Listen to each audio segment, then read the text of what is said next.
ada kabar dari BMKG tentang situasi musim hujan di tahun 2025-2026.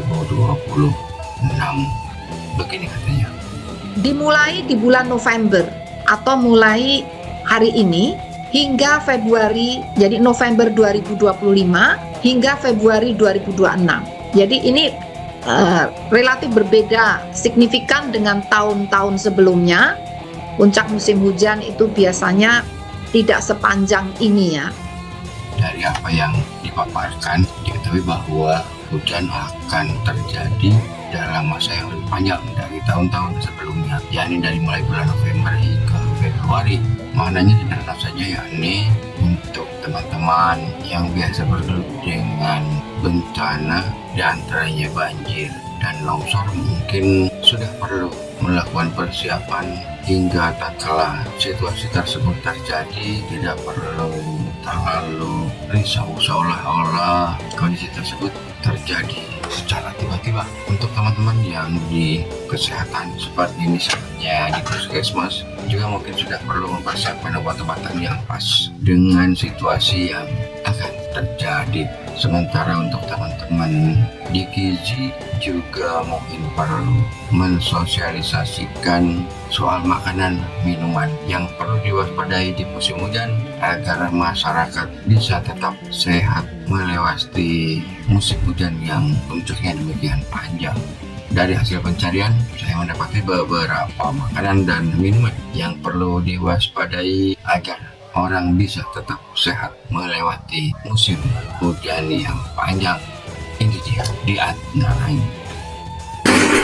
Makanan yang digoreng. Saat musim hujan, udara umumnya lebih lembab dari biasanya.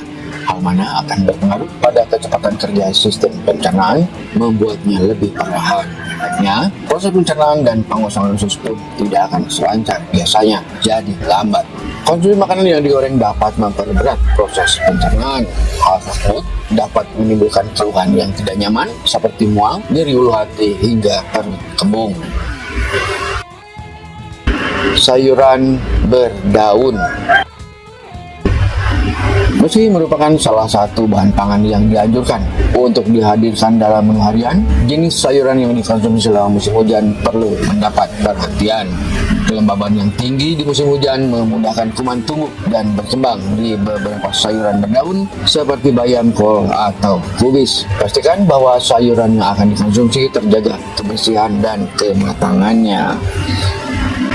Buah-buahan siap santap yang dijajakan di luar ruangan. Selain sayuran, hal yang tak jauh beda juga layak diperlakukan pada buah-buahan segar yang dijajakan di luar ruangan, utamanya yang sudah siap santap, misalnya rujak. Alasannya, buah yang berada di luar ruangan lebih rentan terpapar udara yang terkontaminasi kotoran. Kebersihannya jadi kurang terjamin dan dapat menimbulkan masalah kesehatan bila dikonsumsi. Kendati sudah dicuci, tidak menutup kemungkinan air yang digunakan kurang terjamin kebersihannya. Jadi, lebih baik konsumsi buah-buahan yang sudah disiapkan sendiri di rumah. Seafood. Musim hujan merupakan waktu bagi hewan laut berkembang biak, terutama ikan dan udang. Dampaknya, diantaranya dapat mengurangi kesegaran ikan dan udang yang dikonsumsi. Sebagai alternatif aman, konsumsilah telur, tahu, atau tempe sebagai sumber protein harian. Kalau juga harus mengonsumsi seafood, sebaiknya pastikan kesegaran dan kematangannya. Daging. Sama halnya dengan seafood, konsumsi daging juga memiliki risiko serupa. Ketika musim hujan, terdapat peningkatan risiko infeksi dari daging yang dikonsumsi.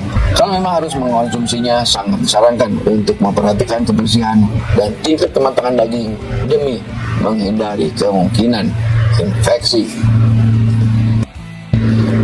Jajanan di pinggir jalan. Ketika musim hujan, tidak jarang jika kita ingin menikmati berbagai macam jajanan pinggir jalan yang populer, terlebih yang disajikan dalam kondisi hangat. Sebenarnya hal ini tidak sepenuhnya salah, namun Tetap lebih disarankan untuk mengonsumsi makanan yang diolah sendiri di rumah. Makanan yang diolah sendiri di rumah lebih terjamin kebersihannya, sehingga membuat pengonsumsinya tidak mudah terkena penyakit. Minuman dingin. Umumnya, minuman hangat lebih sering dikonsumsi selama musim hujan. Hal ini lebih baik daripada mengonsumsi minuman dingin. Minuman dingin, terutama yang mengandung soda, justru bisa mengganggu sistem pencernaan dan melemahkan kekebalan tubuh. Konsumsilah seduhan hangat dari rimpang, teh maupun kopi selama musim hujan untuk menghangatkan tubuh.